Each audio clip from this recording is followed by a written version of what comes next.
अनेक वर्ष म्हणजे खरं पाहायला गेलं तर 25 वर्ष मुंबई महानगरपालिकेत असताना आमचा फोकस ह्याच्यावरच होता की मुंबईतलं प्रत्येक रिक्रिएशन ग्राउंड असेल, प्लेग्राऊंड असेल, मोकळी मैदानं असतील, ह्याला संरक्षण देऊन ते कसं चांगलं तसंच टिकवता येईल. मातीची मैदानं राहतील, सर्वसामान्य जनतेसाठी खेळण्यासाठी, फिरण्यासाठी, जाऊन बसण्यासाठी, थोडा मोकळा श्वास घेण्यासाठी.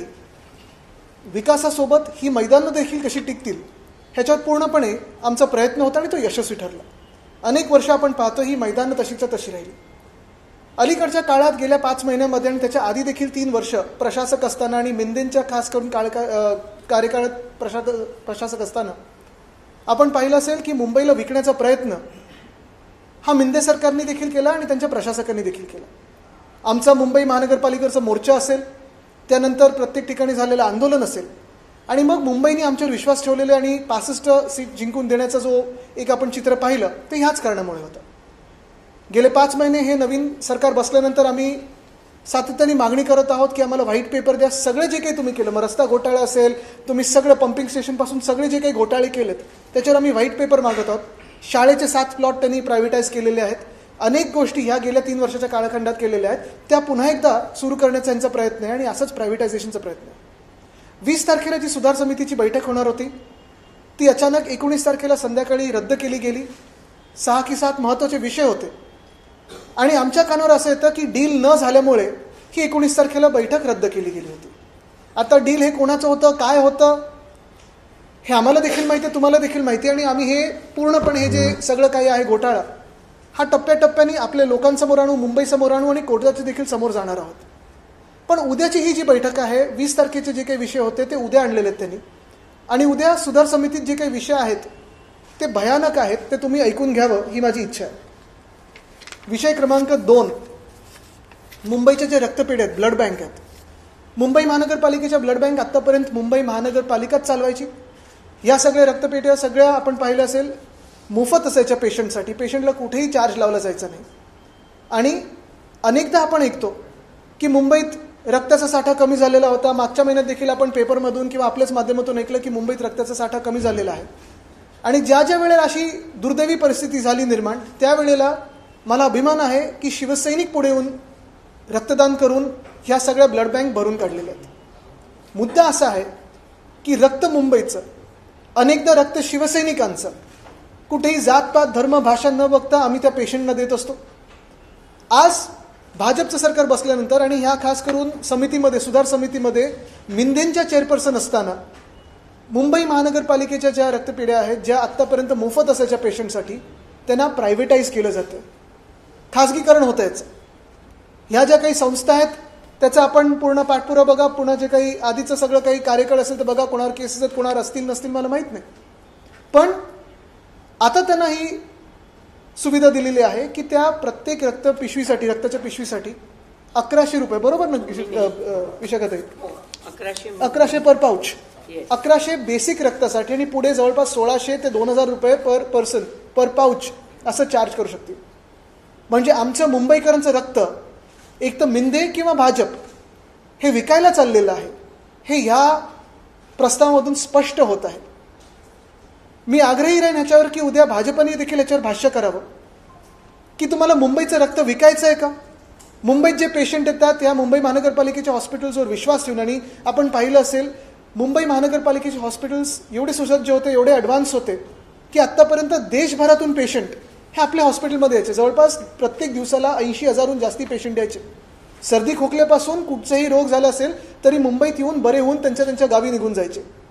पण आज आपण पाहतोय दुर्दैवाने असे की आपल्या ब्लड बँक ज्या होत्या, ज्या आत्तापर्यंत फ्री ऑफ कॉस्ट होत्या, त्याच्यावर आता भाजप किंवा मिंदे ह्यांचा डोळा आहे आणि मुंबईचं रक्त, शिवसैनिकांचं रक्त किंवा ह्या रक्तपेढ्यांमध्ये ज्या ज्या लोकांनी रक्तदान केलेलं आहे त्या रक्तातून देखील यांना पैसे कमवायचे आहेत. एवढं घाणेरडं काम हे उद्या मिंदेंचे चेअरपर्सन आणि मिंदेंचा जो काही प्रस्ताव आहे तो ह्याच्यातून कळत आहे. आता पुढचा प्रस्ताव बघा, विषय क्रमांक 3. आता पुढचे जे 3 प्रस्ताव आहेत ते साधे आणि स्पष्ट आहेत. जे आम्ही पहिल्या दिवसापासून आमचा आरोप होता की मिंदेंना मुंबई विकायची आहे, मुंबईचा सगळा जो काही भूखंड आहे त्याच्यातून श्रीखंड खायचा नाही, अजून काय काय खायचं आहे, मोकळी मैदानं मुंबईत ठेवायचीच नाही आहेत. आणि हे उद्याच्या 3 प्रस्तावांमधून दिसत आहे. जो प्रस्ताव नंबर 3 आहे तो म्हणजे बँड्रा वेस्टमध्ये आहे. तो RG प्लॉट आहे. गेले 10 वर्ष तिथे मुंबई फुटबॉल असोसिएशनचं, म्हणजे मी ज्याचा अध्यक्ष आहे, पण इतर देखील अनेक वर्ष तिथे फुटबॉलचं ग्राउंड राहिलेलं आहे. तिथे सगळे टुर्नामेंट होतात. जवळपास एका युवा प्रीमियर लीगमध्ये, युवा प्रेसिडेंट्स लीगमध्ये 7,500 मुलांपेक्षा जास्ती मुली खेळतात तिथे. प्रत्येक वयोगटातली असतील, प्रत्येक सोशो इकॉनॉमिक स्ट्रॅटामधली असतील, ही सगळी मुली इथून फुटबॉल शिकतात, फुटबॉल खेळतात. कोण मुंबईसाठी खेळतं, कोण देशासाठी खेळतं. आणि मुंबईतलं हे टफ मैदान, जिथे ₹1 चार्ज केला जात नाही या फुटबॉलच्या मॅचेससाठी, आपण पाहिलं असेल. दुर्दैवाने हे देखील आता उद्या एक्झिबिशन सेंटर आहे ना तिथे करायचं आहे. आणि ह्याच्यासाठी उद्या RG टू एक्झिबिशन सेंटर आणि कन्व्हेन्शन सेंटर असा उद्या प्रस्ताव आलेला आहे. मुळात काय म्हणजे तिथेच समोरच लीलावती हॉस्पिटल आहे, बाजूला अदानी काय ते बँड्रा बे वगैरे करत आहेत. तसंच तिथेच पलीकडे रंगशारदाच्या मागच्या बाजूला विंग्स नावाचं एक मोठं मैदान म्हाडाचं कोणीतरी ढापलेलं आहे.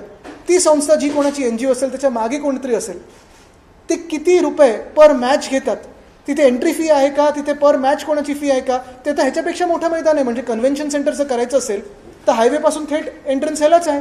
मग ते का नाही घेतलं, काय ह्याच्यावर डोळा ते माहिती नाही. पण ट्रॅफिक वाढणार, तिथे लहान मुली मुंबईकर खेळतात, मोफत खेळतात, म्हणून त्याच्यावर डोळा आहे.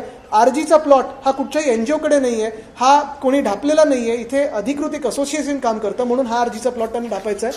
त्याच्यातून स्पष्ट होतं. विषय क्रमांक 4, पुन्हा एकदा RG टू रेसिडेन्शियल, म्हणजे रेक्रिएशन ग्राउंड टू रेसिडेन्शियल. आता हे आहे D वॉर्डमध्ये. इथे लोढासाहेब आमदार आहेत, मंत्री देखील आहेत. इथे आम्हाला असं कळतं की एका उद्योगपतीचा बाजूला बंगला होता, तो बंगला त्यांनी पाडून 2 प्लॉट अमॅल्गमेट करून मोठा टॉवर बांधायचा आहे की मोठा बंगला बांधायचा आहे, मला माहीत नाही त्यांचा प्लॅन काय. पण त्याचं ॲप्लिकेशन कोणी दिलं आहे हे अमॅल्गमेशनसाठी, ह्या RG टू रेसिडेन्शियल करण्यासाठी ॲप्लिकेशन कोणी दिलेलं आहे हे देखील थोडं आपण माहिती काढा. मध्यंतरीच्या काळात माझ्या कानावर आलं की जी काही हे सगळं गृहनिर्माणमध्ये जे काही पॉलिसी बनतात त्याच्या 12V काही झोपडपट्ट्या तोडून तो पण FSI लोड करण्याचा प्रयत्न होता. पण सगळ्यात महत्त्वाची गोष्ट म्हणजे मलबार हिलसारख्या ठिकाणी, जिथे आत्ता तरी हिरवळ दिसते, चांगले बैठे बंगले वगैरे आहेत आणि सगळे प्रकारचे लोक राहतात, तिथे मुख्यमंत्र्यांचा जवळचा प्लॉट आहे. तिथे मोकळं मैदान जे आहे ते काढून टॉवर बांधायचं आहे, ट्रॅफिक वाढवायचं आहे, विकून टाकायचं आहे की त्या उद्योगपतीला द्यायचं. उद्योगपतीचं नाव आम्ही आत्ता घेत नाही आहोत, पण त्यांनी हा इशारा समजावा. पुढचं म्हणजे आम्ही त्यांच्या घरावर मोर्चा काढू आणि तिथे एकसुद्धा वीट बांधू देणार नाही, हा देखील इशारा आज आम्ही तुमच्या माध्यमातून देत आहे. आणि विषय क्रमांक 6, तो पण D वॉर्डमध्ये. तिथे हरितपट्टा, ग्रीन झोन टू रेसिडेन्शियल असं केलं जात आहे. सगळ्यात धोक्याची बाब म्हणजे हे जर मिंदेंचा प्रस्ताव असेल तर वर्षा बंगल्याच्या बरोबर बाजूची गल्ली हा इथूनच तो ग्रीन झोनकडून रेसिडेन्शियलमध्ये होत आहे. म्हणजे मुख्यमंत्र्यांच्या नाकाच्या खालतून काय काय खेचलं जातं आणि काय काय खेचलं जाऊ शकतं हे मुख्यमंत्र्यांनी विचार करावा. ते आम्ही नाही, ते मिंदेच करतात, तुमचेच मित्रपक्ष. मुख्य गोष्ट हीच आहे की एक तर ब्लड बँक ह्याचं प्रायव्हेटायझेशन. ब्लड बँक जी आत्तापर्यंत मोफत होती, मुंबईकरांसाठी होती, मुंबईचं रक्त होतं, ते देशभरात काही जगभरातले जे कोण पेशंट मुंबईत येतात त्यांच्यासाठी मुंबई महानगरपालिकेच्या ब्लड बँकमध्ये फ्री होतं. हे मिंदेंना आणि ह्या कदाचित भाजपच्या शासनाला ह्याला चार्ज लावायचं आणि ह्या सगळ्या संस्थांच्या हाती द्यायचं, खाजगीकरण करायचं. दुसरं म्हणजे आपण पाहिलं असेल 3 महत्त्वाचे भूखंड मुंबईतले जे आत्ता रेक्रिएशन ग्राउंड आहेत, मोकळी मैदान आहेत, लहान मुलींपासून वयोवृद्धांपर्यंत सगळे लोक तिथे येऊन चालतात, खेळतात, योगा करतात, लाफ्टर क्लब असेल, जे काय असेल, हे सगळं बंद करून एका इंडस्ट्रियलिस्टच्या हातात म्हणजे त्यांच्या बंगल्यासाठी आणि दुसरे 2 रेसिडेन्शियलमध्ये करायचे. हे नेमकं कोणासाठी होतं आहे हा एक प्रश्न निर्माण होतोच. हा विषय काय आम्ही इथे सोडणार नाही आहोत, कारण हे जसं मी सांगितलं ना, ते D वॉर्डमधला जो प्लॉट आहे जो इंडस्ट्रियलिस्टला दिला आहे त्याच्यात कोण अधिकारी होतं, काय काय त्यांनी याच्यात केलेलं आहे, हे सगळे डिटेल्स आमच्याकडे आहेत. आणि हे सगळे डिटेल्स उद्या हे जर रद्द झाले नाहीत, प्रस्ताव नॉट टेकन केले नाहीत, तर आम्ही पुन्हा एकदा प्रेससमोर येऊन ते उद्योगपतीचं नाव, त्याच्यावर मोर्चा, कोण अधिकारी आहे हे कोर्टापर्यंतच नाही, त्याच्यावर पूर्ण ॲक्शन होईपर्यंत शांत बसणार नाही. मुंबईतले भूखंड हे मुंबईकरांच्याच हातात असायला पाहिजेत. आणि खास करून जी मोकळी मैदानं आहेत, RG असतील, PG असतील, म्हणजे रेक्रिएशन ग्राउंड असेल किंवा प्लेग्राऊंड असेल, कारण अनेक आता आम्ही पाहतो क्लस्टर, आता अभ्युदयनगरमध्ये पण मी ऐकलं 48 मैदानं काय आता ते बदलून तिथे पण बिल्डिंगी बनणार आहेत. तर ही सगळी जेव्हा तुम्ही क्लस्टर करता किंवा असे काही प्रस्ताव आणता तेव्हा मुंबईकरांना काय पाहिजे तेच झालं पाहिजे. तुमच्या कॉन्ट्रॅक्टर्स आणि तुमच्या बिल्डर सरकारला काय पाहिजे हे झालं नाही पाहिजे. आणि आज मी आपल्याच माध्यमातून बाकी आमचे सगळे जे विरोधी पक्ष आहेत, मग त्याच्यात काँग्रेस आहे, मनसे आहे, राष्ट्रवादी काँग्रेस असेल, इतर जे घटक पक्ष असतील मुंबई महानगरपालिकेतले, आणि भाजपला सुद्धा आग्रह करत आहे की उद्या तुम्ही ह्याला विरोध करा जर तुमचा प्रस्तावाला ह्या पाठिंबा नसेल तर. हां, जर तुम्ही यांना पाठिंबा दिलात, मिंदेंना पाठिंबा दिलात, तर आम्ही समजून जाऊ की मिंदेंबरोबर तुम्हाला पण ही मुंबई लुटायची आहे आणि ते उद्याच्या ह्या कारनाम्यातून स्पष्ट होणार. याच्यावर जर आपल्याला काही प्रश्न असतील तर विचारू शकतो. सर, हे सगळे प्रस्ताव सुधार समितीमध्ये आहे, पण सुधार समिती व्यतिरिक्त इतर कोणत्याही समितीमध्ये असलेले प्रस्ताव त्यात त्यांची सदस्य संख्या आणि असलेल्या सत्तेच्या जोरावर ते रेटून नेले जात आहे. तिथे कुठेही विरोध जुमानला जात नाहीये. मग आता तुम्ही विरोध करताय ते तुम्ही सांगताय. बघा, विरोध जुमानला जात नाही म्हणजे आतापर्यंत जे प्रस्ताव आले, आम्ही सातत्याने हे पण मागतोय की व्हाईट पेपर पण द्या. आता BST मध्ये पण आपण परवा पाहिलं असेल, विरोध आमचा ऐकला गेला आणि त्यांना मागे जावं लागलं. ते पेपरमध्ये पण छापून आलं. अनेक समित्यांमध्ये आम्ही जवळपास 1 किंवा 2 पुढे मागे आहोत.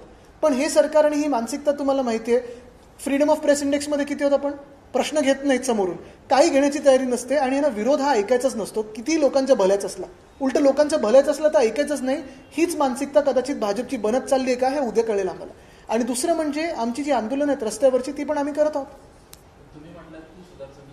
आजच कांद्याचं आंदोलन झालं. सुधार समितीची बैठक जी आहे ती रद्द झाली, का रद्द झाली तुम्ही स्पष्ट नाही केलं, पण याच्या अगोदर देखील 2 सुधार समितीच्या बैठका अचानक रद्द झाल्या. तेच मी सांगितलं ना, डील या नो डील हा कार्यक्रम चालू आहे. का आवाज उठवत नाही, का अचानक उठवत आहेत, आम्ही सगळे तिथे ऑब्जेक्शन घेतो. रद्द का अचानक केल्या जातात बैठका? हे तुम्ही आता जे डील या नो डील करतात त्यांना विचारा ना. स्टँडिंग कमिटीमध्ये हवा तसा विरोध दिसत. बघा, आम्ही विरोध जो आहे ना, तो नुसतं विरोध करायला काही तलवारी घेऊन फिरणार नाही होत. विषय जर आम्हाला योग्य वाटला तर आम्ही मुंबईसाठी पाठिंबा देऊ. जिथे जिथे विरोध करावा लागतो तिथे विरोध करणार. 100 दिवस पूर्ण झाले सरकारला. पत्रकार परिषद मुंबई अध्यक्षांनी महानगरपालिकेमध्ये घेतली. पेट्रोल पण 100च्या पुढे गेलं, डिझेल पण 100च्या पुढे गेलं, LPG पण असंच सगळं चाललंय. 100च चाललंय सगळं. आज मंत्रिमंडळामध्ये निर्णय घेण्यात आला, सावंतवाडी रेल्वे स्थानकाचं नामकरण करणं असं म्हणणं. मात्र अनेक नामकरण अजून प्रस्ताव तसंच पेंडिंग आहे. आपल्याला आठवत असेल, छत्रपती संभाजीनगर येथे आम्ही 2020 साली देखील प्रस्ताव दिला होता की तिथे ते इंटरनॅशनल एअरपोर्टला छत्रपती संभाजी महाराज विमानतळ असं नाव द्यावं. इथे लोकनेते दिबा पाटलांचं नाव द्यावं. दिलं त्यांनी. पण मी पुन्हा एकदा तुम्हाला ह्याच मुद्द्यावर आणीन, कारण कितीही काही नामकरण किंवा दुसरं काही विषय त्यांनी आणण्याचा प्रयत्न केला तरी उद्या हे जे 3 भूखंड, मुंबईचे भूखंड, आणि ह्याचं महत्त्व तुम्ही समजून घ्या. 20 वर्ष 25 वर्ष जे कोणी सत्तेत होतं, मग राज्यात असेल किंवा इथे असेल, हे वाचवण्याचा प्रयत्न केला. आत्ता हे मिंदेंच्या हातात गेल्यानंतर त्यांच्या तोंडाला पाणी सुटलेलं आहे आणि हे सगळं लुटायचा प्रयत्न आहे.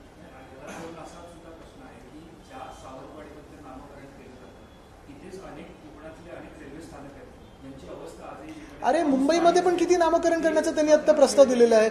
मी तुम्हाला परत एकदा ह्या विषयावर आणीन, कारण परिस्थिती बघा तुम्ही. नावं नंतर बदला, पहिली परिस्थिती बघा.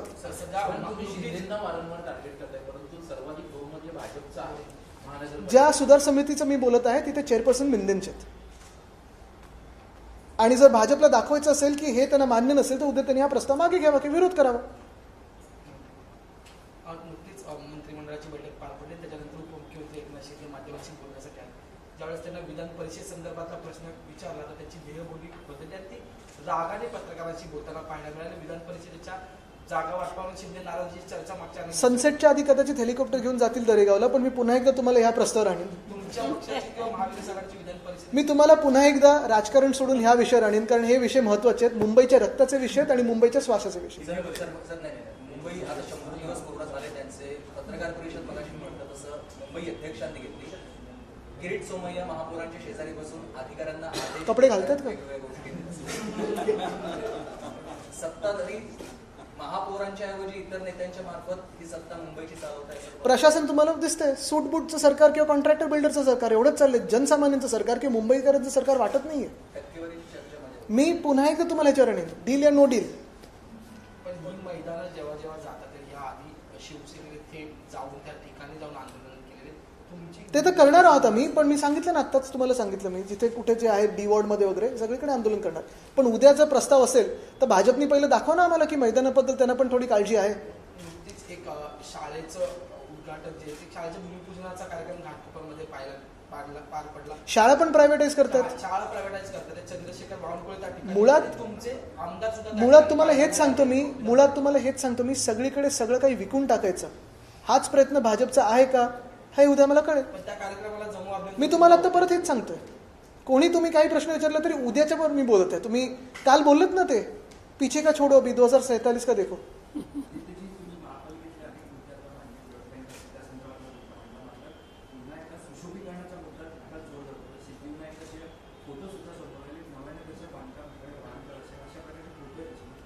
सुशोभीकरण यात सुद्धा मुंबईत सुशोभीकरणासाठी आम्ही मागच्या वेळीपासून आम्ही आत्तापर्यंत हाच आग्रह धरलेला आहे की सुशोभीकरण जे मुंबईत झालं असेल, प्रत्येक वॉर्डमध्ये 30 ते 40 कोटी त्या वॉर्ड ऑफिसरने दिले गेले. काय नेमकं सुशोभीकरण झालं? कारण अनेकदा आम्ही एक्सपोज केलेलं आहे, कुठे डिवायडर तसेच्या तसेच पण त्याच्यावर 20 कोटी दाखवलेत, 40 कोटी दाखवलेत. सगळं व्हाईट पेपर काढा.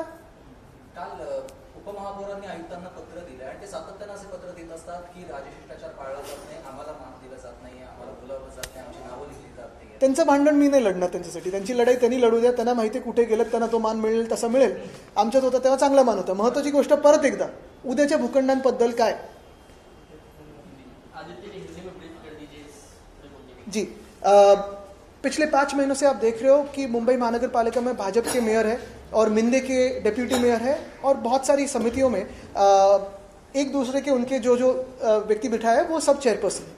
जो सुधार समिति हम कहते हैं उसका नाम तो अभी बदलना चाहिए, बिगाड़ समिति करना चाहिए, क्योंकि इतने सालों से जिस सुधार समिति ने मुंबई को बचाए रखा, जो भी ग्रीन जोन थे या रिक्रिएशन ग्राउंड थे या प्ले ग्राउंड थे उसको हमने वैसे ही रखे, बचा के रखे.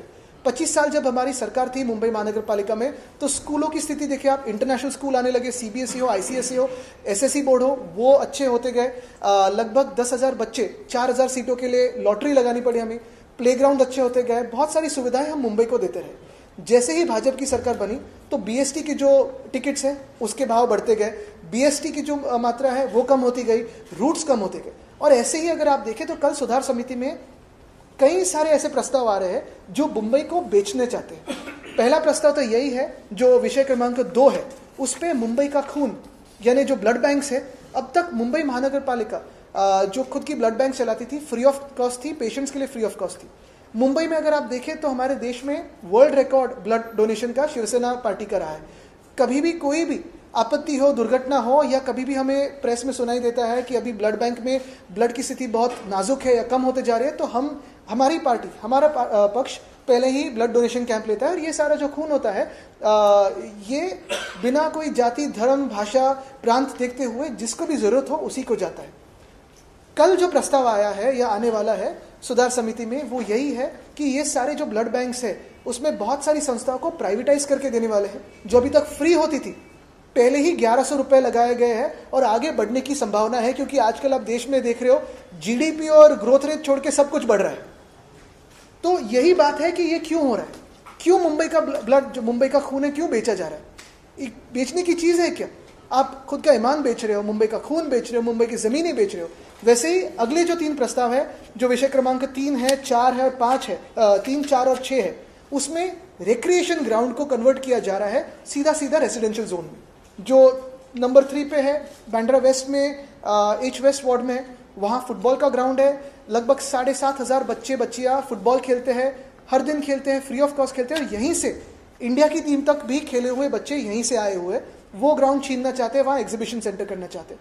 बांद्रा के लोग ये सोचे कि वहाँ लीलावती का हॉस्पिटल है, ट्रैफिक वैसे भी इतना बढ़ गया है, तो क्या समस्या होगी जब एग्जीबिशन सेंटर या कन्वेंशन सेंटर वहाँ बनाया जाएगा. दूसरी बात, बाजू में यानी रंग शारदा के पीछे और एक बड़ा ऐसे ही भूखंड है, वहाँ विंग्स करके एक अकेडमी या कुछ चलती है. 2-3 चीज़ें वहाँ चलती है, लेकिन एंट्री या सब चीज़ों पे उन्होंने किसी एनजीओ को दिया हुआ है. एनजीओ के पीछे कौन है पता नहीं, लेकिन सारी चीज़ों पे कुछ ना कुछ कीमत लगी हुई है, प्राइस टैग लगा हुआ है. और वो तो इससे भी बड़ा है, हाईवे से टच है, तो वो लीजिए अगर आपको लेना है तो. जो सब्जेक्ट 4 है, डी वार्ड यानी मलाबार हिल में, लोढ़ा साहब जो उनके नाम का कोई बिल्डर बहुत जगह बिल्डिंग बनाते हैं, लेकिन पता नहीं ये क्या. लेकिन ये जो है विषय क्रमांक 4, वहाँ रिक्रिएशन ग्राउंड को रेजिडेंशियल में कन्वर्ट किया जा रहा है. ये कोई वहाँ एक इंडस्ट्रियलिस्ट है जिनका बंगला था, वो अभी बंगला उन्होंने ज़मीन दोस्त कर दिया है. वहाँ खुद का बंगला बढ़ाना चाहते हैं या टावर बनाना चाहते हैं, मुझे पता नहीं. लेकिन एप्लीकेशन किसके नाम से है, किस अफसर ने मदद की है, कितना डील हुआ है, ये सारी चीज़ें हमारे पास है. और अगर सही समय पे ये कल रद्द नहीं हुआ तो हम इस पर आगे आंदोलन करेंगे और वहाँ एक भी ईंट लगने नहीं देंगे. और तीसरी बात यही है, उसी डी वार्ड में वर्षा बंगला, जहाँ जो मुख्यमंत्री महोदय का बंगला है, वहाँ भी एक ग्रीन जोन है, उसको भी रेजिडेंशियल जोन में कन्वर्ट किया जा रहा है. बात यही है कि आप मुंबई के खून को बेच रहे हो. बात यही है कि जो रिक्रिएशन ग्राउंड है, जो प्ले ग्राउंड है, जो मिट्टी के ग्राउंड होने चाहिए, कल तो ये छत्रपति शिवाजी महाराज पार्क को भी बेच देंगे. और हमें यही पता लगाना है कि कल की समिति में कि कल मिंदे का जो प्रस्ताव है, क्योंकि ये मिंदे के जो लोग हैं इसमें चेयरपर्सन है, तो ये मिंदे की चाल है या बीजेपी भी इसमें शामिल है मुंबई बेचने में. अगर बीजेपी इसमें शामिल ना हो तो हमारा साथ दें और इसको विरोध करें और ये इसको खारिज करें. लश्करी का माहौल है। किरीट सोमैया जो है मीरा रोड गए थे और साथ ही में बजरंग दल के कुछ कार्यकर्ता थे जो हाथ में सुअर लेके एक सोसाइटी में घुसने का प्रयास कर रहे थे और उसके बाद वहाँ पे पुलिस ने जो है लाठीचार्ज किए। इस तरह से देखते हैं हर टाइप आपके सारे जो त्योहार हो रहे हैं उसमें किरीट सोमैया आगे आते हैं और फिर दो गुटों में। मैं आपको एक ही बताता हूँ, भाजपा की यही खेल है, यही खेल हर जगह करते हैं। जो राज्य में जीते हैं अभी वहाँ देखिए हर जगह उनको दंगे करने हैं, कुछ ना कुछ बिगाड़ना है ताकि वो जीत सके, और ऐसे ही दिखाते हैं कि हिंदू खतरे में। आज अगर आप देखें तो बेरोजगारी बढ़ रही है, रुपए का कितने ये हो गए हैं, रुपए तो घिसरते जा रहा है, गिरते जा रहा है। फिर पेट्रोल का दाम क्या है, डीजल का दाम क्या है। आज किसानों ने आंदोलन किया है नासिक में प्याज के लिए। फिर अगर आप देखें तो कल परसों ही मैं जा रहा था नासिक, वहां सारे पेट्रोल पंप बंद थे। आज देश की हालत क्या है, और आपको सिर्फ दंगे करवाने हैं, सिर्फ जो मजहबी रंजिश है वो बढ़ानी है। सिर्फ कभी ना कभी तो ये सोचिए कि शासन कैसे करना है। और हम ये पहले से बताते आए कि भाजपा को शासन करने नहीं आता, भाजपा सिर्फ दंगे करवाता है। भाजपा चुनाव वोट चोरी से जीत सकता है, भाजपा सोशल मीडिया पे बहुत ही बढ़िया है, आपको खतरे में है आप ये महसूस करवा सकता है, लेकिन भाजपा सरकार नहीं चला सकता। नहीं तो आज देश में बेरोजगारी नहीं बढ़ती, आज रुपया नहीं गिरता, आज पेट्रोल के दाम नहीं बढ़ते, आज डीजल के दाम नहीं बढ़ते। आज आप गुजरात भी जाइए, वो मोरबी वगैरह में सारी की सारी इंडस्ट्री बंद हो चुकी है। अच्छे दिन, क्या यही अच्छे दिन है? जब 12 साल पहले शपथ लेके प्रधानमंत्री बने थे, 12 साल अभी भी हम इंतजार कर रहे हैं अच्छे दिन आने के। धन्यवाद। सुधार समितीचाच एक आणखी प्रस्ताव आहे, 7 हिल्स हॉस्पिटलला कॅप्टन ग्लोबलकडे जात आहे। तुम्हाला असं वाटत नाही का महानगरपालिकेनं पूर्ण रुग्णालय स्वतः संचलन करावं? आता 7 हिलचा प्रस्ताव थोडा मला वाटतं उद्या पण अभ्यास करतील, कारण हा 7 हिलचा प्रस्ताव जवळपास 2006-07 पासून हा प्रलंबित होता, आणि त्याच्यात काय नक्की पैलूवर कोणाला दिलं जातं हे देखील बघणं गरजेचं आहे। जॉईंट व्हेंचर आहे, पार्टनरशिप आहे की काय आहे हे बघायला पाहिजे, कारण 7 हिलचं हॉस्पिटल कोविडच्या काळी देखील पार्टनरशिपमध्ये चालू होतं। धन्यवाद। पीटीआय पडेल, मनीषाजींचा फोन येऊन गेला। थँक्यू, धन्यवाद।